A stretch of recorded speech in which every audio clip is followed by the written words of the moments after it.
Happy Easter. For those of you in the Christian community, today is one of the most important days of the year, and I genuinely wish you a meaningful and reflective Easter. I consider myself a Christian, but I am not going to pretend that I have it all figured out. I don't. The details of my faith are something that I wrestle with every day. But what I do firmly believe is this: the life and teachings of Jesus place a clear obligation on us to treat others with dignity, compassion, and fairness.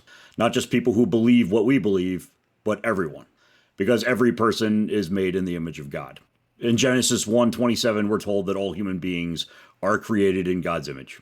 In Matthew 22:39, Jesus commands us to love our neighbor as ourselves. And when scripture tells us what exactly love means and looks like, it's unmistakable. God told us through his apostle Paul in 1 Corinthians 13:4-5. Love is patient, love is kind. It does not insist upon its own way. That matters. Because I am firm in the belief that insisting on a government that reflects your faith and your beliefs alone is antithetical to the selflessness and the sacrifice at the heart of the resurrection story. Jesus calls upon us to sacrifice, not just in dramatic moments, but in how we live every day. And in a country like the United States, one of those sacrifices is this: we don't demand a government that enforces our personal faith. We support a government that protects people of all faiths and of no faith at all, even when that means our own beliefs don't control the outcome.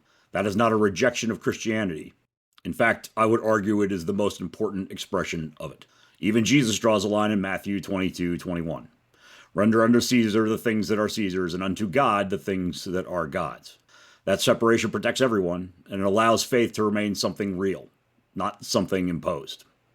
So whether your faith is certain or something you wrestle with like I do, happy Easter.